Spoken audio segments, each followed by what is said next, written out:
Today we're going to look at the Greek hero and the epic poem. In particular, we're going to be looking at the elements that you would find. But let's start looking at the Greek hero and their three phases of development. How does one become a Greek hero?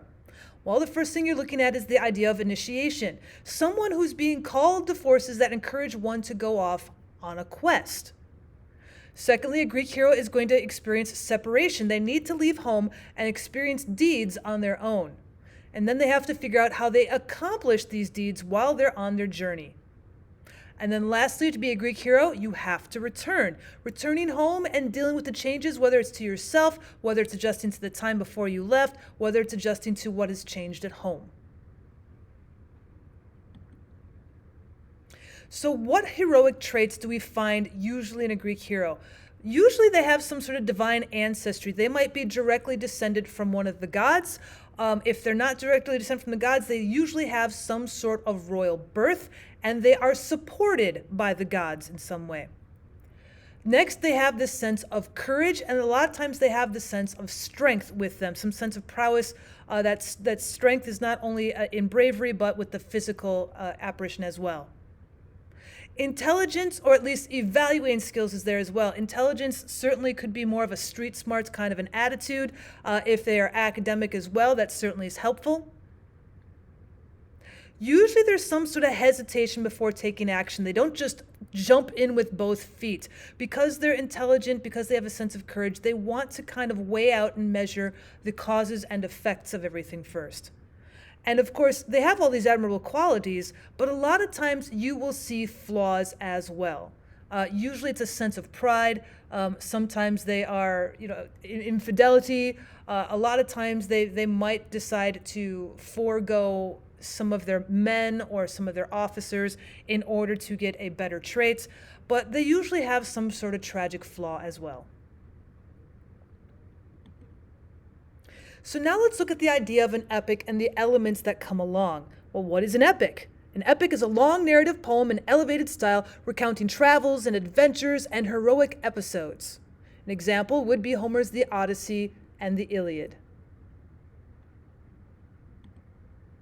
So what do we need in order to have an epic poem or an epic narrative? First of all, you need to have a hero. Now, the hero is a figure of an imposing stature, whether they're of a national or an international importance, or of even great historical or legendary significance. You are telling your epic poem in order to follow along the hero. Epic element number 2 is the vast setting. They're going on some sort of journey, so the setting is vast in scope. You're probably covering several nations, maybe even the entire world, and if there's divine intervention, you might even cover the universe. You might be going into an underworld. You might be going into some sort of heaven or nirvana in order to meet with the gods. Epic element number 3, as long as we're talking about the gods, there should be some supernatural force. Usually that's going to be the gods and goddesses, but it could also be other mythical helpers. It could be witches, it could be nymphs, it could be fairies. Anybody with a supernatural tendency that might interest themselves in the action and intervene from time to time. Epic element number 4, your hero must have deeds of courage. So the action consists of deeds of great valor, and usually it has some sort of superhuman courage. Even though they do have flaws, even though they are human in behavior, they're going to have lots of courage and lots of strength in order to do a deed of courage. Epic element number 5 is in medias res. The story never has a real setting or beginning. We're not going to start them from the time that they are born. We're usually not even going to see it from the time that they died unless it's in something tragic. But the story begins in medias res.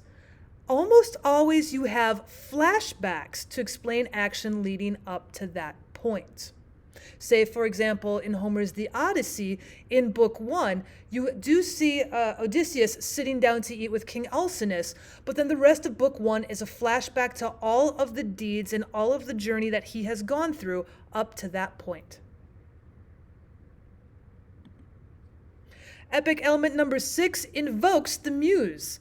Now, the story, even before you get to somebody like, say, Odysseus or another hero, it begins with an invocation, otherwise known as a prayer, to a muse for inspiration in telling the story. Now, the Muses were the 9 daughters of Zeus, who are said to inspire poets, philosophers, and artists.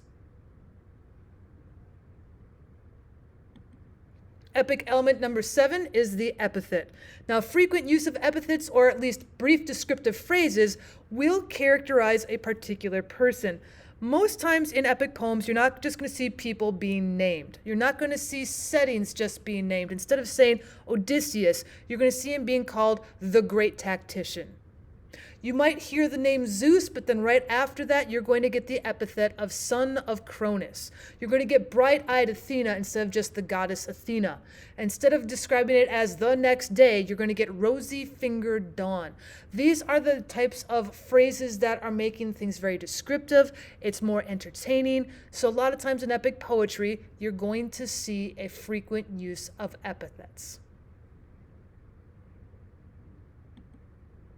Epic element number 8, there's a lot of listing that's going on because we have people originally telling these epic poems orally. They weren't written down. And so a lot of times you're going to hear listings of things and characters. In one book of the Iliad, for example, there's a list of the ships that sailed from Greece to Troy. So there's going to be a lot of lists of things, specifically if they're attempting to tie to some great battle, some great hero, some great journey, something that gives us this sense of enormity, that there is a lot that's going on. Epic element number 9 gives you a lot of long speeches, again, because it's poetry, because it's supposed to be descriptive, because it's supposed to be entertaining.